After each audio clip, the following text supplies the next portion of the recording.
It's perplexed men all my life. The trouble is, they usually do all the talking and almost none of the listening. That's because they think they know what's best for all of us, especially for women. And besides, they don't want us to worry our pretty little heads about something as dirty as politics. I watched outraged as the media and even some of Obama's supporters openly, brazenly denigrated Senator Clinton. I watched as Erica Falk talked about her book, Women for President, on media coverage of women presidential candidates. Her research showed that media coverage of Senator Clinton's campaign was about the same as that of Victoria Woodhull's campaign in 1872. Men candidates still get about twice as much coverage as women, and they're usually called by their titles, in this case senator, and women usually are not. I watched as Obama chose an old white man as his running mate, rather than a woman, which we all sort of hoped he would do. And I watched PBS as David Brooks commented on the Democratic Convention. And he waxed eloquent about how far women have come. Why, well, there were even women in Congress. He didn't know how many there were, but he knew there were women there.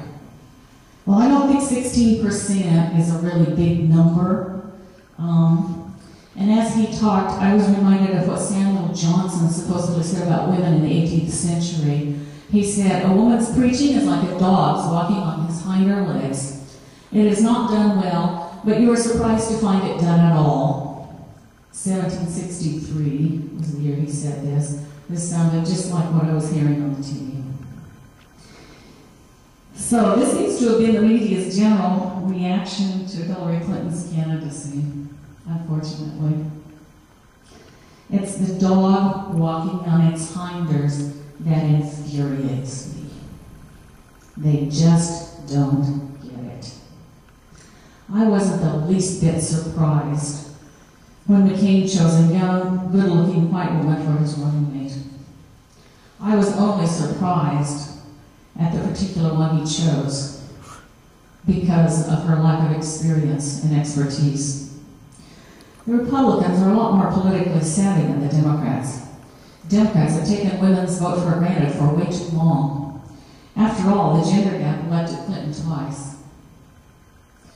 But the Republicans know they have to work to get women to vote for them because their platform is so anti-woman. And I just wanted to digress to say what their platform says about women. It says,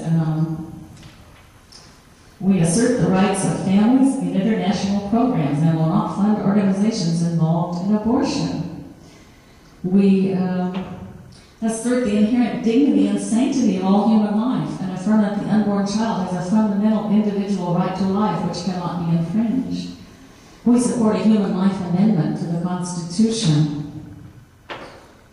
And they also say, I think this is really interesting, "We affirm the benefits of traditional military culture and the incompatibility of homosexuality with military service."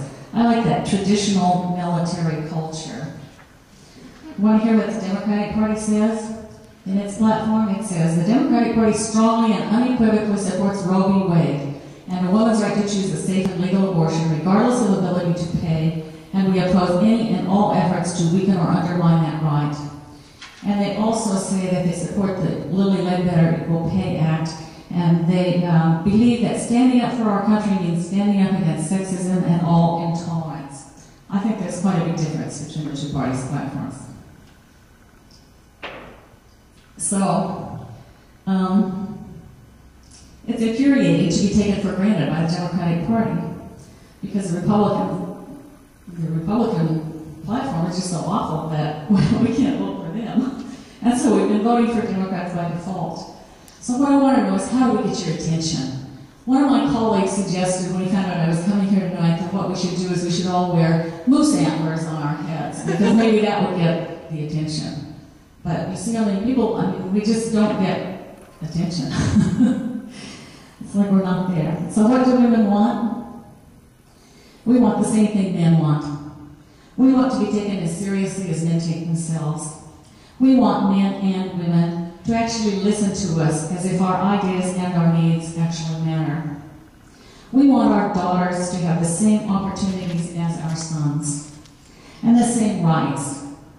We want a constitutional guarantee of equal treatment under the law and equal rights amendment to the U.S. Constitution, because until that happens, women and girls will be second-class citizens. We don't want to be dogs walking on our hinders, even if we're pit bulls in lipstick. We want to be fully equal, constitutionally protected, dignified human beings.